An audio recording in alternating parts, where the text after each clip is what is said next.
Hello students, today we'll see the third unit in civics, that is state government.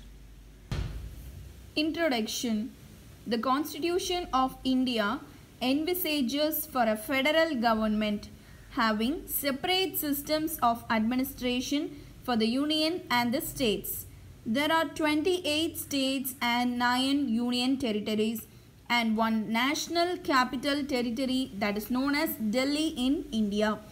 The Constitution contains provisions for the governance of both the union and the states. It lays down a uniform structure for the state government.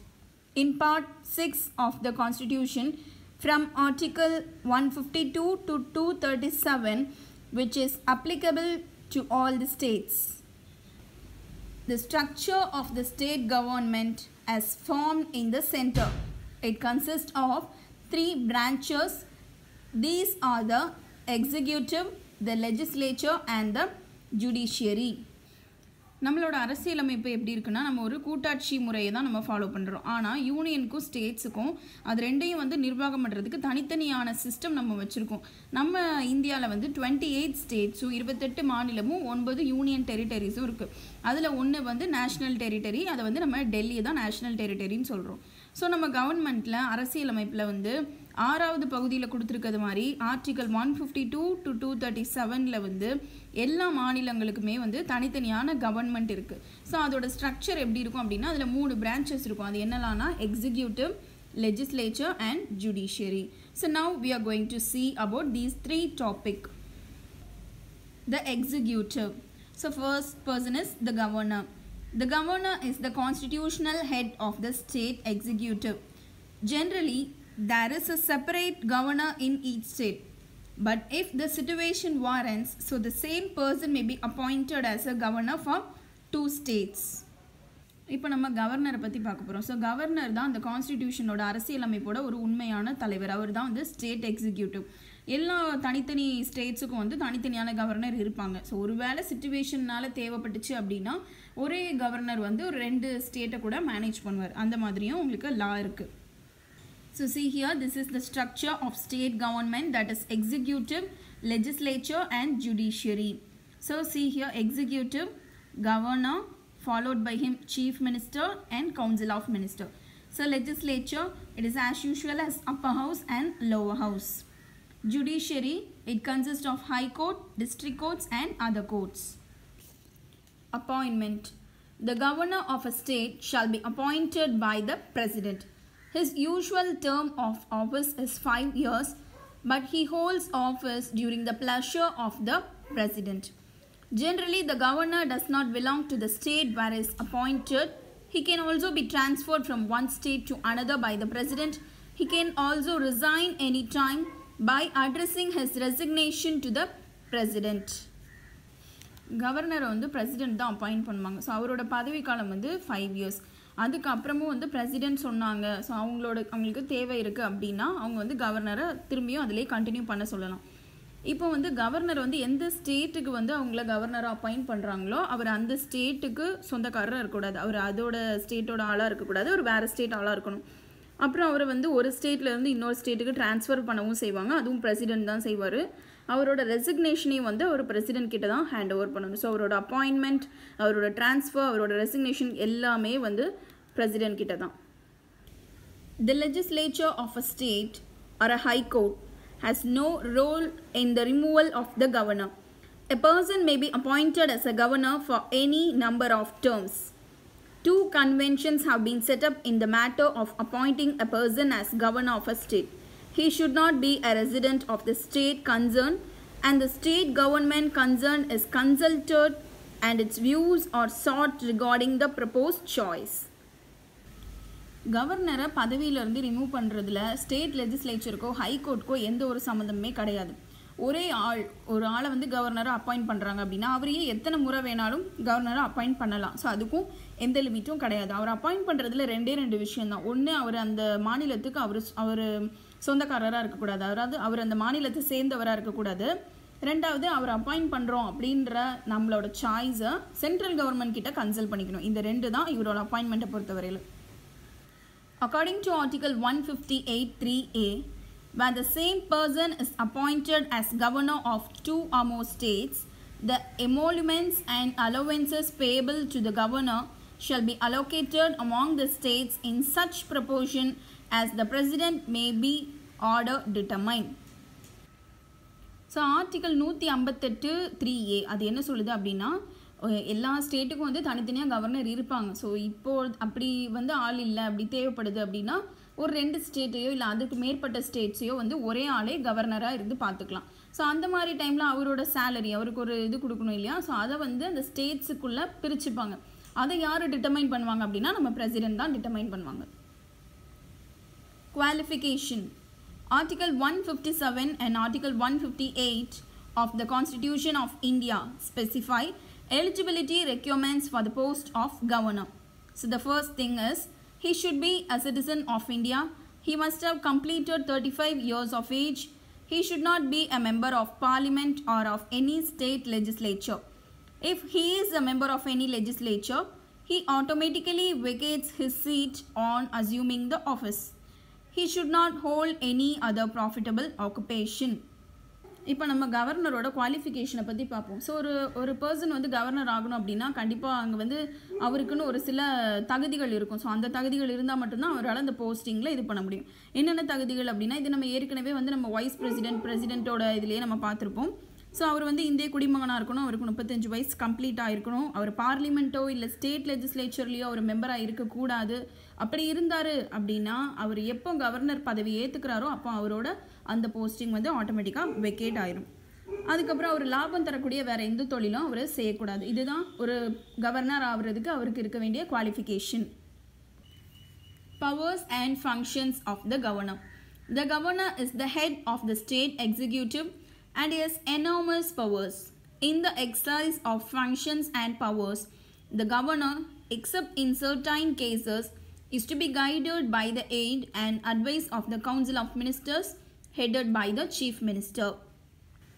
இப்போ நம்ம கவர்னரோட power என்ன, அவர் என்னென்ன மாதிரியான functions எல்லாம் பண்ணுவார் அப்படின்னு தெரிஞ்சுக்கலாம். So governor தான் வந்து ஒரு மாநிலத்தோட ஒரு ஸ்டேட் எக்ஸிக்யூட்டிவ் அப்படின்னு நம்ம தெரிஞ்சுக்கிட்டோம். ஸோ அவர் வந்து அவரோட பவர்ஸையோ ஒரு ஃபங்க்ஷன்ஸையோ வந்து அவர் எக்ஸிக்யூட் பண்ணும்போது, ஒரு நடைமுறைப்படுத்தும் போது அவர் ஒரு சில கேசஸை தவிர மீதியில் வந்து கவுன்சில் ஆஃப் மினிஸ்டர்ஸ் இருக்காங்க இல்லையா, ஸோ அவங்கக்கிட்ட அட்வைஸ் கேட்டுக்கணும், இல்லை அவங்கக்கிட்ட சஜஸ்ட் பண்ணிக்கணும், அந்த மாதிரி சொல்லியிருக்காங்க. ஸோ கவுன்சில் ஆஃப் மினிஸ்டர்ஸை வந்து யார் கண்ட்ரோல் பண்ணுறாங்க, ஃபுல்லாகவே வந்து சீஃப் மினிஸ்டருக்கு கீழே தான் கவுன்சில் ஆஃப் மினிஸ்டர்ஸ் இருப்பாங்க இல்லையா, சிஎம்க்கு கீழே தான் அமைச்சர்கள் இருப்பாங்க. Executive powers. So now we are going to see about the executive powers. He appoints the leader of the majority party in the state legislative assembly as the chief minister of the state. He appoints other members of the council of ministers on the recommendation of the chief minister. He appoints the chairman and members of state public service commission. He appoints the state election commissioner and determines his conditions of service and tenure of office. He acts as the chancellor of universities in the state. He also appoints the vice chancellors of universities in the state. He directly rules a state when there is the imposition of the president's rule in the state. So நம்ம இப்போ கவர்னரோட executive powers பற்றி பார்க்கலாம். எந்த கட்சி வந்து majority win பண்ணுறாங்களோ அதோட லீடரை சிஎம்மாக அவர் தான் அப்பாயிண்ட் பண்ணுறாரு. அதுக்கப்புறம் கவுன்சில் ஆஃப் மினிஸ்டர்ஸ் அமைச்சர்களையும் சிஎம்மோட சஜஷனோட பேரில் கவர்னர் தான் அப்பாயிண்ட் பண்ணுறாரு. அதுக்கப்புறம் state public service commission, so அரசு பணியாளர் தேர்வு ஆணையம், அதோட சேர்மன் மெம்பர்ஸ் எல்லாத்தையும் இவர் தான் அப்பாயிண்ட் பண்ணுறாரு. எலெக்ஷன் கமிஷனர், தேர்தல் அதிகாரியையும் இவர் தான் அப்பாயிண்ட் பண்ணுறாரு. அதுக்கப்புறம் இவர் தான் வந்து யூனிவர்சிட்டியோட சான்சலர்ஸாக இருக்கார். வைஸ் சான்சலர்ஸையும் இவர் தான் அப்பாயிண்ட் பண்ணுவார். ஸோ இப்போ வந்து ஒரு ஸ்டேட்டில் பிரசிடென்ட்ஸ் ரூல் வந்து இம்போஸ் பண்ணியிருக்காங்க அப்படின்னா இவர் டைரெக்டாக அந்த ஸ்டேட்டை ரூல் பண்ணலாம். இவர் வந்து ஒரு பிரசிடென்ட்டோட இடத்துல இருந்து, கவர்னர் ஒரு பிரசிடென்ட்டோட இடத்துல இருந்து அந்த ஸ்டேட்டை ரூல் பண்ணுறதுக்கு அவருக்கு ரைட்ஸ் இருக்குது. Legislative powers. The governor is an integral part of the state legislature, but he is not a member in the either of the house of legislature. So he has some legislative powers. Let us see the powers now. He has the right to summon, prorogue and the state legislature and dissolve the state legislative assembly. He can address the state legislature at the commencement of the first session after each general election and the first session of each year. He can send messages to the house of the state legislature relating to a bill pending in the legislature. So governor தான் வந்து ஒரு state லெஜிஸ்லேச்சரோட ஒரு ஒருங்கிணைந்த ஒரு பகுதி, ஒரு integral part அப்படின்னா ஒரு ஒருங்கிணைந்த பகுதி அப்படின்னு சொல்லலாம். ஆனால் அவர் ரெண்டு ஹவுஸ்லேயுமே, அப்பர் ஹவுஸோ இல்லை லோவர் ஹவுஸ்லேயோ அவர் ரெண்டுலேயுமே ஒரு மெம்பராக கிடையாது. ஆனால் அவருக்கு கொஞ்சம் லெஜிஸ்லேட்டிவ் பவர்ஸ் இருக்குது. இப்போ நம்ம அது என்னென்னு பார்க்கலாம். ஸோ ஃபர்ஸ்ட் ஒன் என்னென்னா, ஒரு ஸ்டேட் லெஜிஸ்லேச்சரை வந்து அவர் அந்த மீட்டிங்னு வச்சுக்கலாம். ஸோ அதை வந்து அவர் கூட்டுறதுக்கோ அதை போஸ்ட்பான் பண்ணுறதுக்கோ, சம்மோன் அப்படின்னா அதை அரேஞ்ச் பண்ணுறதுக்கு, ப்ரோரோக்னா போஸ்ட்பான் பண்ணுறதுக்குன்னு அர்த்தம். போஸ்ட்பான் பண்ணுறதுக்கோ இல்லை அந்த லெஜிஸ்லேட்டிவ் அசம்பிளியையே கலைக்கிறதுக்கோ அவருக்கு உரிமை இருக்குது. ஸோ செகண்ட் ஒன் என்னென்னா, ஒரு பொது தேர்தலுக்கு அப்புறமும் நடக்கிற முதல் கூட்டத்தை அவர் தான் தலைமையேற்று நடத்தணும். ஒரு வருஷமும் நடக்கிற முதல் கூட்டத்தையும் அவர் தான் தலைமையேற்று நடத்தணும். அடுத்த பாயிண்ட் என்ன அப்படின்னா, ஒரு ஸ்டேட் லெஜிஸ்லேச்சர் இருக்கு இல்லையா, ஸோ அங்கே வந்து ஏதாவது பில் வந்து பெண்டிங்கில் இருந்துச்சு அப்படின்னா அதுக்கும் ரிலேட்டடாக அவர் தான் வந்து மெசேஜஸ் சென்ட் பண்ணணும். He can appoint any member of the Legislative Assembly to preside over its proceedings when the offices of both the Speaker and the Deputy Speaker fall vacant. He can nominate one member to the State Legislative Assembly from the Anglo-Indian community. He nominates 1/6 of the members of the State Legislative Council from amongst the persons having special knowledge or practical experience in literature, science, art, cooperative movement and social service. Every bill passed by the state legislature will become law only after his signature. But when a bill is sent to the governor after it is passed by the legislature, he has the options to give his assent to the bill or withhold his assent to the bill or return the bill for the reconsideration of the legislature. He can promulgate ordinances when the state legislature is not in session under Article 213. But these ordinances must be approved by the legislature within 6 months. He can also withdraw any ordinance at any time.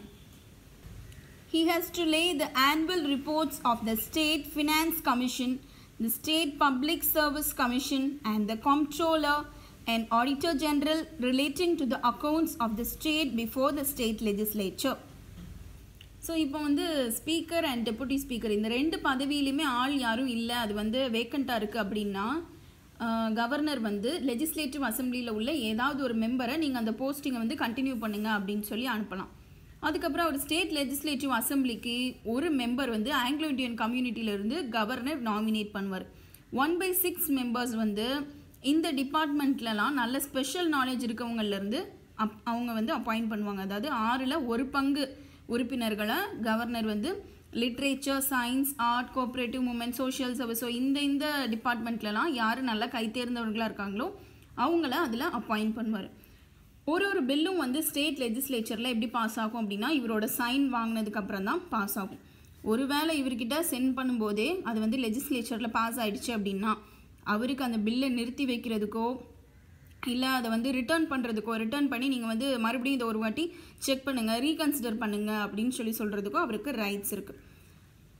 Article 213 படி அவர் வந்து emergency act, ப்ரொமல்கேட் ordinances அப்படின்னா emergency act ஏதாவது governor வந்து பிறப்பிக்கலாம். So ஆனால் அது ஒரு 6 மாதத்துக்குள்ளே லெஜிஸ்லேச்சரில் அது அப்ரூவ் ஆகிடணும். அதை எப்போ வேணாலும் வித்ட்ரா பண்ணுறதுக்கும் அவருக்கு ரைட்ஸ் இருக்குது. அதுக்கப்புறம் அவர் state finance commission, state public service commission, so இதோட ஆனுவல் ரிப்போர்ட்ஸ் எல்லாமே அவர் வந்து ஸ்டேட் லெஜிஸ்லேச்சரில் அவர் சப்மிட் பண்ணணும். இது எல்லாமே வந்து கவர்னரோட legislative powers. Financial powers. The constitution confers on the governor the duty to get prepared and introduce to the state legislature the annual budget and also the supplementary budget if necessary. Money bills can be introduced in the legislative assembly only with his prior recommendation. He can make advances out of the state contingency fund to meet any unforeseen expenditure. He constitutes a finance commission after every 5 years to review the financial position of the panchayats and the municipalities. இப்போ நம்ம கவர்னரோட financial powers பற்றி பார்க்குறோம். So அவர் தான் வந்து annual budget prepare பண்ணணும், அதை state லெஜிஸ்லேச்சரில் introduce பண்ணுற பொறுப்பும் கடமையும் அவருக்கு தான் இருக்குது. அது மட்டும் இல்லாமல் சப்ளிமெண்ட்ரி பட்ஜெட்டையும் போடணும் அப்படின்ற தேவை வந்தாலும் அதையும் அவர் தான் ப்ரிப்பேர் பண்ணுவார். மணி பில்ஸ் எல்லாமே வந்து லெஜிஸ்லேட்டிவ் அசம்பிளியில் இவரோட ரெக்கமெண்டேஷனோடு தான் அங்கே இன்ட்ரடியூஸ் ஆகும். ஸோ எப்போயாவது வந்து ஒரு அன்ஃபார்சீன் எக்ஸ்பெண்டிச்சர் அப்படின்னா அன்எக்ஸ்பெக்டட் ஒரு எதிர்பாராத செலவுகள் ஏதாவது இருக்குது அப்படின்னா அதுக்கு வந்து அவர் அந்த ஸ்டேட் கான்டின்ஜென்சி ஃபண்ட், அதாவது ஸ்டேட் எமர்ஜென்சி ஃபண்ட்னு சொல்லுவாங்க. ஸோ அதிலிருந்து அவர் வந்து மணி எடுத்து அதை யூஸ் பண்ணிக்கலாம் எதிர்பாராத செலவுகள் ஏதாவது வர்ற சமயத்தில். அப்புறம் அவர் 5 வருஷத்துக்கு ஒரு வாட்டி ஃபினான்ஸ் கமிஷன் ஒன்று அமைக்கிறாரு. அது எதுக்கு அமைக்கிறாரு அப்படின்னா பஞ்சாயத் முனிசிபாலிட்டிஸோட ஃபினான்ஷியல் பொசிஷன் எப்படி இருக்குது அப்படின்னு ரிவ்யூ பண்ணுறதுக்காக. Judicial powers. He appoints the Attorney General of the state. He makes appointment, postings and promotion of the district judges in consultation with the state high court. The Chief Justice of the High Court in the state is appointed by the President in consultation with him. He can pardon, commute or reprieve punishment on receipt of appeals for mercy except death sentence. Judicial powers. So அவர் தான் வந்து attorney ஜெனரலை வந்து appoint பண்ணுறாரு. Attorney ஜெனரல்னா அட்வொகேட்டுங்களோட ஹெட்னு சொல்லலாம், head of the advocate, தலைமை வழக்கறிஞர். அதை வந்து ஜுடிஷியல் பவர்ஸோட அடிப்படையில் கவர்னர் தான் அப்பாயிண்ட் பண்ணுறாரு. அதுக்கப்புறம் டிஸ்ட்ரிக்ட் ஜட்ஜஸ், மாவட்ட நீதிபதிகள் இருப்பாங்க இல்லையா, அவங்களோட அப்பாயின்மெண்ட், அவங்களுக்கு போஸ்டிங், ப்ரமோஷன், இது எல்லாத்தையுமே வந்து ஸ்டேட் ஹைகோர்ட் கிட்ட கன்சல்ட் பண்ணி அதையும் கவர்னர் தான் பண்ணுறாரு. சீஃப் ஜஸ்டிஸ் இருப்பார் இல்லையா, தலைமை நீதிபதி, ஹைகோர்ட்டோட சீஃப் ஜஸ்டிஸ், அவர் அப்பாயிண்ட் பண்ணுறது வந்து பிரசிடென்ட், ஆனால் அவர் கவர்னர் கிட்ட கன்சல்ட் பண்ணி தான் அப்பாயிண்ட் பண்ணுறாரு. அதுக்கப்புறம் இவருக்கு வந்து ஒரு குற்றவாளிக்கு பொது மன்னிப்போ இல்லை அவரோட குற்றத்தை வந்து குறைக்கிறதுக்கோ இல்லை நிறுத்துறதுக்கோ இவருக்கு அதிகாரம் இருக்குது. எப்போ அப்படின்னா receipt of appeals for mercy, கருணை மனுவின் அடிப்படையில் வந்து இதெல்லாம் பண்ணுறதுக்கு அவருக்கு அதிகாரம் இருக்குது. ஆனால் மரண தண்டனை விதிக்கப்பட்டிருப்பாங்க இல்லையா, அவங்களோட இதில் மட்டும் இவர் எதுவும் ரெடியூஸோ இல்லை எதுவும் பண்ண முடியாது. மற்ற பனிஷ்மெண்ட் எல்லாத்தையுமே இவர் குறைக்கவோ இல்லை நிறுத்தி வைக்கவோ இல்லை பொது மன்னிப்பு வழங்கவோ இவருக்கு அதிகாரம் இருக்கும். Discretionary powers. The governor can reserve a bill for the consideration of the president. He can call the leader of any party to form ministry in the state when there is no clear-cut majority to any other party in the legislative assembly after the general election.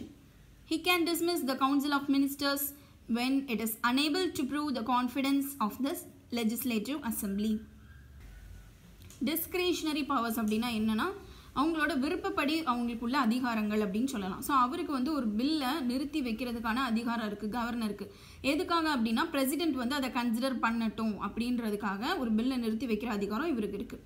ரெண்டாவது வந்து இப்போது state legislative அசம்பிளியில் எந்த கட்சி வந்து majority win பண்ணுறாங்களோ அவங்கள தான் வந்து லீடராக இது பண்ணுவோம் நம்ம சொல்லியிருக்கோம். அப்போ மெஜாரிட்டி யாருமே வின் பண்ணலை அப்படின்னா there is no clear cut majority. So அப்படி இருக்கும்போது என்ன பண்ணுவாங்க, அவங்க விருப்பப்படி ஒரு லீடரை கூப்பிட்டு, எந்த கட்சியோட லீடராக வேணால் இருக்கலாம், அவங்க விருப்பப்படி கூப்பிட்டு நீங்கள் வந்து மினிஸ்ட்ரி ஃபார்ம் பண்ணிக்கோங்கப்பா அப்படின்னு சொல்கிறதுக்கு கவர்னருக்கு ரைட்ஸ் இருக்குது. இதெல்லாம் வந்து எப்போ ஜெனரல் எலெக்ஷனுக்கு அப்புறமா. அதுக்கப்புறம் அமைச்சர்களோட பெரும்பான்மை நம்பிக்கை வாக்கெடுப்பு அப்படின்றப்ப அவங்களோட பெரும்பான்மையை அவங்க நிரூபிக்க முடியாமல் இருந்தாலும் அந்த அமைச்சரவையை வந்து அதை வந்து டிசால்வ் பண்ணுறதுக்கு, அதை வேணாம் அப்படின்னு சொல்கிறதுக்கும் கவர்னருக்கு ரைட்ஸ் இருக்குது. Emergency powers. If the governor is satisfied that the government of the state is not carried on in accordance with the provisions of the constitution, he may, under Article 356, recommend to the president to impose president rule in the state. As soon as the president rule is imposed, the administration of the state is carried on by the governor as the representative of the president. Emergency powers. So இப்போ கவர்னருக்கு அந்த government வந்து ஒரு கான்ஸ்டியூஷனோட ரூல்ஸோட அடிப்படையில் நடக்கலை அப்படின்னு அவருக்கு தோணுச்சுன்னா, அவருக்கு வந்து அதில் அவர் உறுதியாக இருக்கிறாரு அப்படின்னா அவர் பிரசிடென்ட் கிட்ட சொல்லி இம்போஸ் பிரசிடென்ட் ரூலை போடுங்க அப்படின்னு சொல்கிறதுக்கு அவருக்கு அதிகாரம் இருக்குது. ஆர்டிக்கல் 356ஓட அடிப்படையில் அவருக்கு அந்த அதிகாரம் இருக்குது. ஸோ அது அவங்க சொல்லி அந்த இம்போஸ் பிரசிடென்ட் ரூல் போட்டாங்க அப்படின்னா ஒரு பிரசிடென்ட்டோட ரெப்ரசன்டேட்டிவ், அவரோட ஒரு பிரதிநிதியாக இருந்து அந்த ஸ்டேட் கவர்மெண்ட்டை வந்து நிர்வாகம் பண்ணுறதுக்கான அதிகாரம் கவர்னருக்கு இருக்குது. Privileges of the governor. Article 361 provides for the following privileges for the governor. The governor of a state is not to be answerable to any court for the exercise and performance of the powers and duties of his office or for any act done or purporting to be done by him in the exercise and performance of those powers and duties. No process for the arrest or imprisonment of the governor of a state shall issue from any court during his term of office.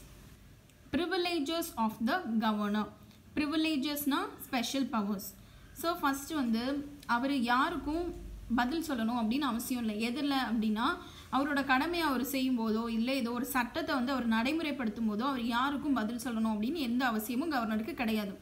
ரெண்டாவது point, அவரோட பதவி காலத்தில் இருக்கும்போது அவரோட பதவியில் இருக்கும்போது அந்த டைமில் அவரை கைது பண்ணவோ இல்லை அரெஸ்ட் பண்ணுறதுக்கோ அவருக்கு வந்து இது பண்ணுறதுக்கு யாருக்கும் எந்த அதிகாரமும் கிடையாது. இது ரெண்டுமே வந்து கவர்னருக்கு கொடுக்கப்பட்ட ஒரு ஸ்பெஷல் பவர்ஸ்.